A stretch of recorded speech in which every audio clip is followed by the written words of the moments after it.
ऐं उमर फारूक रज़ी अल्लाह ताला अन्हु फरमाईंदा हा त अगर दरियाए फुरात जे किनारे ते कुत्तो भी बुख ऐं उञ जे करे मरी वियो न, अल्लाह रब्बुल इज़्ज़त उमर फारूक खां उमर खां पुछा कंदो त उमर तुझे दौरे खिलाफ़त में ज़माने सल्तनत में कुत्तो बुख जे करे उञ जे करे छो वफ़ात करे वियो? इन जो जवाब दबी मां उमर फारूक आहियां। एॾो ख़ौफ़ दिलि में हिन वक़्तु असां पाण खे ॾिसूं, पंहिंजे हुक्मराननि खे ॾिसूं। अल्लाह इन्हनि खे हिदायत ॾे त जेके असांजा मुस्लमान भाइर यकीन ॼाणियो हिन मिंबर रसूल ते वेठो आहे, तव्हांजो मुशाहिदो हूंदो, तव्हां बि ॾिठो हूंदो। हिन कोट मक्सी असां विया हुआसीं साईं वारनि ॾे कज़िए ते, त वापसी ते घर इन असांजा मुस्लमान भाइरनि जा इहे अमड़ियूं असांजूं भेनरूं जेके रहनि पियूं न, इन्हनि ख़ीमनि में अञा रहियूं पियूं आहिनि। उन्हनि पंहिंजी जाइ न आहे ठाहे सघी, उन्हनि जूं जायूं न आहिनि ठहियल।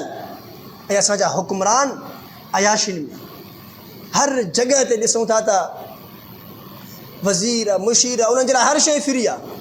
ऐं शरीयत छा थी चवे त अमीर खां वठी ग़रीब खे ॾियो, ऐं असांजा हुक्मरान छा था कनि? ग़रीब खां वठी पाण खाओ, अमीरनि खे खाराए। यानी बिल्कुलु ज़िद।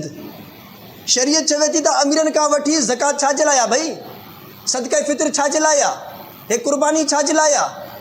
इन्हनि सभिनीनि जो असल मक़सदु ऐं सबबु इहो ई आहे त अमीरनि खां माल निकिरे ग़रीबनि ॾे मुंतक़िल थिए, ताकी उन्हनि जे लाइ आसानी थिए, बराबरी थिए, जेका माशी ज़िंदगी आहे उहा मुश्किल न थिए।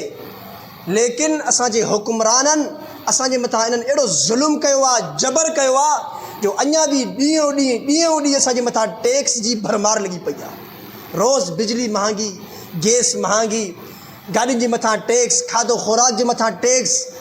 त दुआ कयो अल्लाह रब्बुल इज़्ज़त इन्हनि ज़ालिमनि जाबिरनि खे हिदायत ॾे। अगरि इन्हनि जे मुक़दर में हिदायत लिखियलु न आहे त अल्लाह इन्हनि खे तबाह बर्बाद करे। इन्हनि जीअण जंजाल करे छॾियो आहे ग़रीबनि ऐं मिसकीननि जो। ॼण त उन्हनि हक़ ई न आहे ॾिनो उन्हनि ग़रीबनि खे मिसकीननि खे जीअण जो। त अहिड़ा घर मां पंहिंजे अखियुनि सां ॾिसी आयुमि जेके अञा ताईं पंहिंजे ख़ीमनि में पिया रहनि। 2 साल 2.5 साल ॿोॾ खे गुज़री विया न, पंहिंजा घर बि न आहिनि ठाहे सघिया। हिकिड़ो माण्हू पंहिंजे खाइण पीअण जे लाइ कुझु नथो ॾिसे, खाइण पीअण जे लाइ उनखे न आहे त उहो घर वीचारो कीअं ठाहींदो? हिकु पखो ऐं शमसी प्लेट पंहिंजे लाइ माण्हू वठण जे क़ाबिल न आहे। अहिड़ा हालात थी विया आहिनि। त उमर फारूक रज़ी अल्लाह ताला अन्हु ॾिसो छा था फ़रमाइनि त अगरि दरियाए फुरात जे किनारे ते कुत्तो बि बुख ऐं उञ जे करे मरी वियो, अल्लाह रब्बुल इज़्ज़त मूं उमर खां पुछा कनि।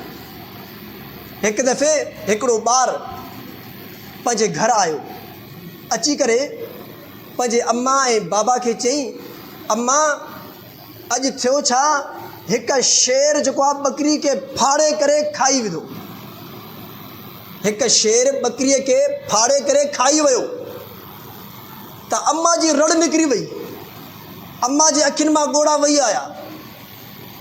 पुट तो चवे त अम्मा मां त तव्हांखे ख़बर ॿुधाई त अॼु शेर अहिड़े क़िस्म जो वारदात कयो आहे ॿकरीअ सां, उनखे बिल्कुलु चीर फाड़ करे उनखे खाधो आहे, ऐं तूं रड़ थी करे रोए थी, सबबु छा आहे?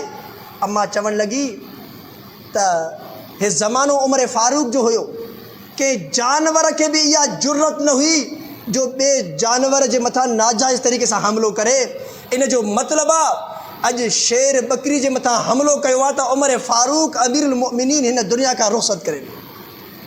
अमीरुल मोमिनीन उमर फारूक रज़ी अल्लाह ताला अन्हु हिन दुनिया खां वफ़ात करे वियो आहे। इन वजह जे करे अॼु इहो वाक़ियो पेश आयो आहे त उमर फारूक रज़ी अल्लाह ताला जे ज़माने में इंसान त पंहिंजी जॻह ते जानवरनि में बि अदलो इंसाफ़ हुयो।